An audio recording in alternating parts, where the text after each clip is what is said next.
Welcome to Art Ed Radio, the podcast for art teachers. This show is produced by the Art of Education University, and I'm your host, Tim Bogatz.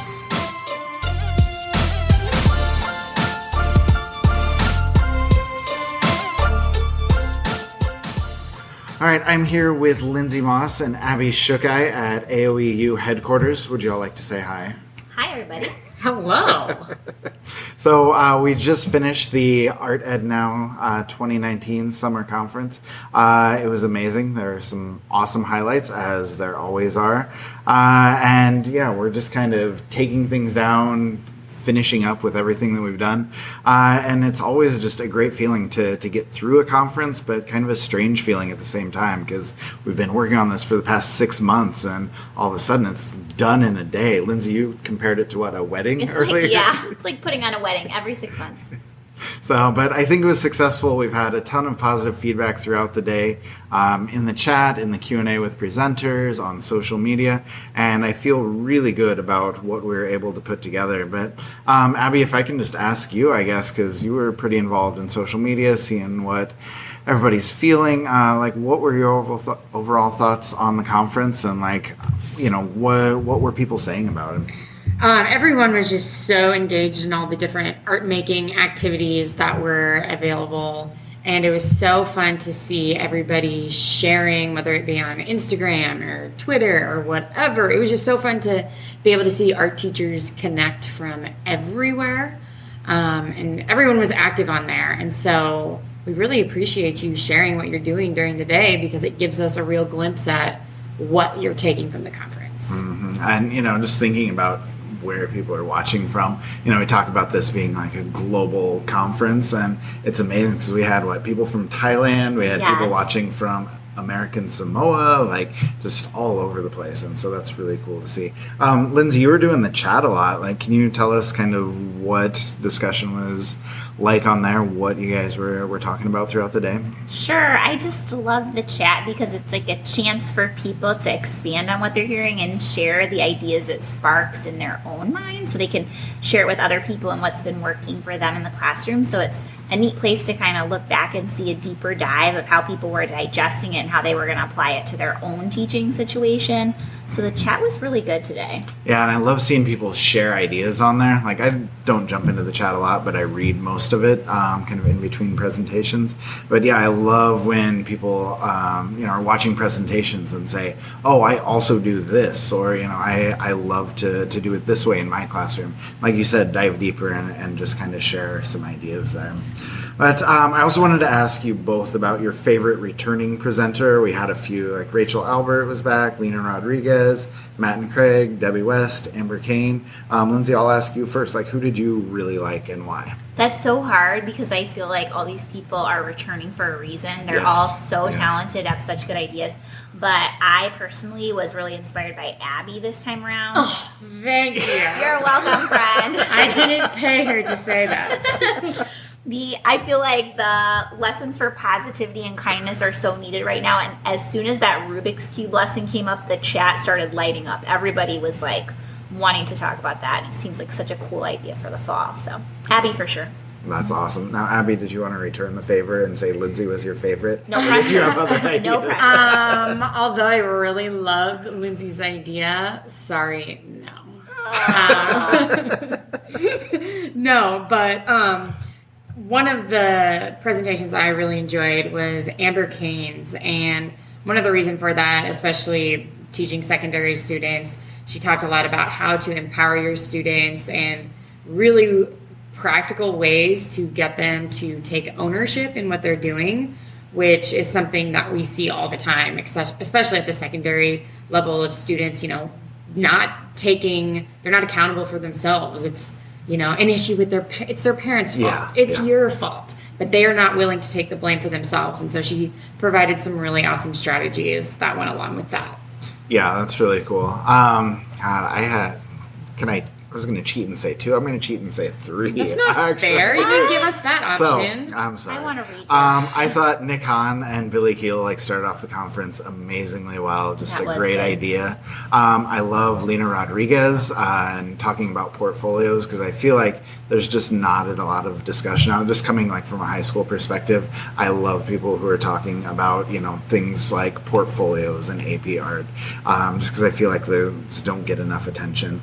And then I thought Amanda O'Shaughnessy was great with her clay looms, just taking a new look at ceramics, I think we called it, and it was just an amazing presentation, and she had such a great idea. It was so much fun, so I really like that.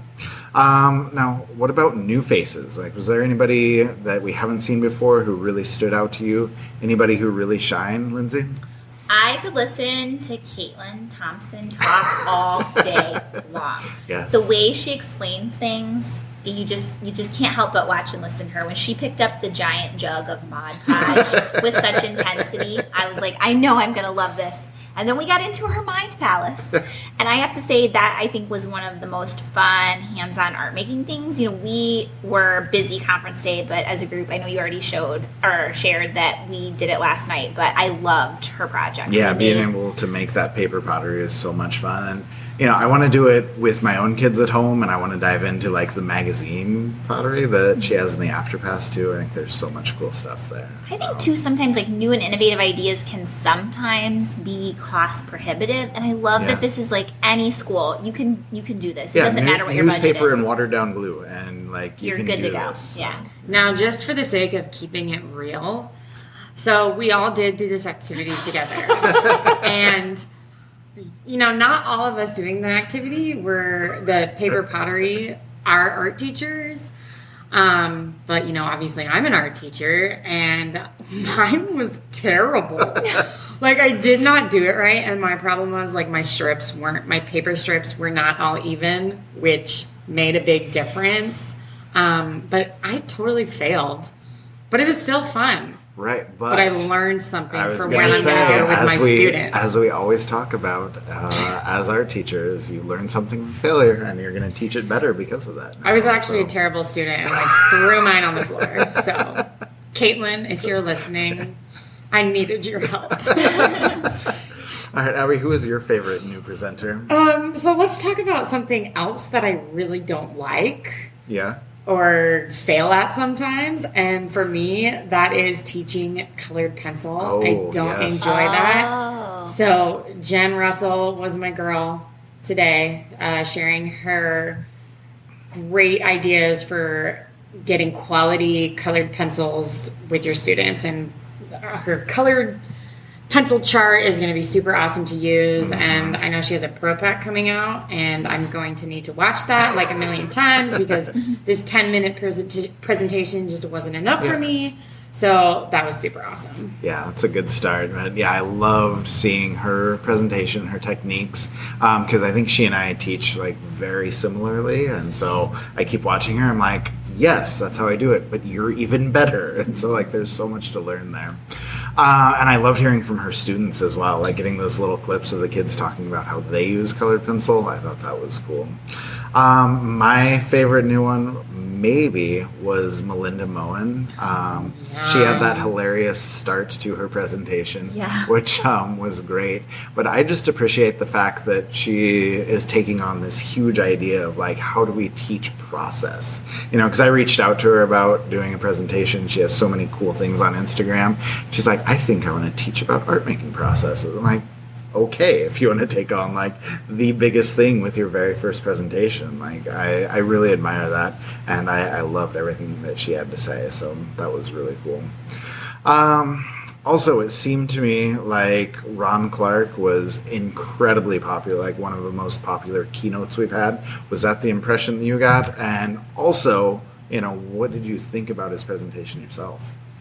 Yeah, that's kind of what the chat indicated. People were really excited. And I think it's because, teaching art is such a wonderful job and it's so rewarding, but it also is like, it's difficult, right? And Yes. you got to get pumped up for the fall, and I don't think anybody pumps up like Ron Clark. I wish I had half of his energy, but I think that would be 5 cups of coffee for me. I loved his presentation, and I feel like that's one to kind of store away and rewatch on days where you need an extra boost. So I was a fan.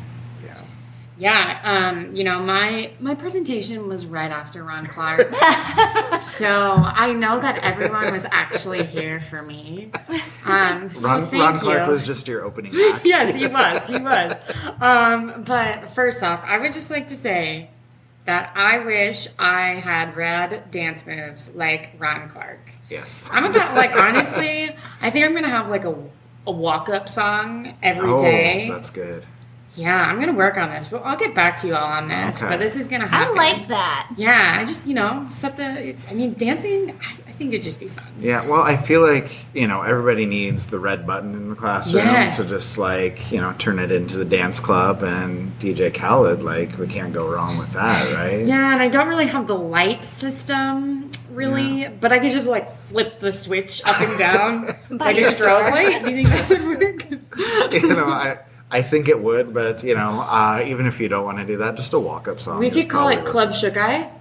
Yeah. Okay, I'm gonna get back to you on that, but no. In all seriousness, yes, he was funny and engaging, but I think the biggest thing that really resonated with art teachers is just that he's an advocate for all educators and creativity in general, and so he's a voice for all of us, and he was just really empowering. And I feel like after watching his presentation, teachers might be able to go back to their administration or maybe be fueled with a little bit of fire behind them to really advocate and stand up for who they are as a teacher. So I think that was one of the cool things. Yeah, I think that is really cool. And, just talking about, him advocating for the arts, just being able to see inside the Ron Clark Academy and see what's there on the walls, the way the classrooms are designed. They're so colorful. They're so artistic. And it was really, really inspiring. I want a slide. I know. You want to use the slide, right? Yeah, I need a dance club. I need a slide. I need it to snow inside my classroom. I need it to do everything. If you're listening and you can fund my projects, please come to my classroom. But yeah, like you said, Abby, I think he's equal parts, hilarious and inspirational. And so it's really fun to listen to him, just because you're entertained. But then as you start to listen to him a little more, he has some really profound things to say. And it is just, it was an inspiring 17 minutes. And we didn't even mention the fact that he was on Survivor. And I don't really watch Survivor, but I think, can I try out for the show? I'm not sure how it works, but I just basically want to be Ron Clark. Nice. You can grow up to be Ron Clark. Oh, good. All right, and then I guess, to kind of wrap things up, what do you think we need to see more of next time around? Is there anything out there, topics that we still need to cover? Anything you think we need to talk about more as we move toward the Winter 2020 conference? I felt like there was a cool mix of sort of non-traditional materials this time. There was jewelry making, there was cartooning, there was this making vessels out of newspaper. And I loved that because, you're always looking for fresh stuff to hook your kids. So I'd like to see even more of those non-traditional materials in the winter. Yeah, and coming from someone who is constantly doing new things in their classroom, I can really, and I'm a big tech person, I can really get wrapped up in what's the newest innovative thing out there. And so yes, it's awesome to have some of those things, but just the simple ideas of using India ink to create lines and just things like that are also nice because you're wow, it doesn't have to be this hard, but there's still new ideas. Yeah, just that simple twist on traditional things I think can be really worthwhile. So I'll just put the call out there right now, like we did at the end of the conference. If you have any great ideas, if you're listening to this and you want to apply to present, I would love to get more applications in, especially if you have a great idea. So you can go to theartofeducation.edu, and then there's a About Us section and a little tab that says Work With Us, and you can apply there, and that would be awesome. So Anyway, Lindsey, Abby, thank you so much for hanging out for a little bit and all of your help today with the conference and chatting a little bit on the podcast here. So thank you. You're welcome. It was fun. Thanks for having us. All right, a big thank you to everyone who participated in putting on the conference. Big thank you to the presenters and, of course, everyone who attended. This was our biggest conference ever. I love saying that, so you probably just hear me repeating it over and over.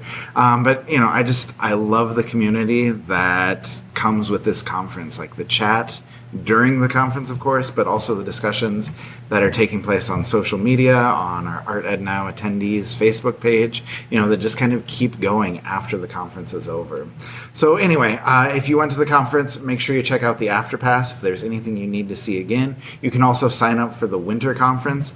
We have a discount going for another week and a half, I think, through August 8th. Make sure you register for winter 2020, get your swag box, and make sure you're going to have another amazing day of PD in February. But I hope we will see you there, and I'm going to do everything I can to make sure it is another amazing experience.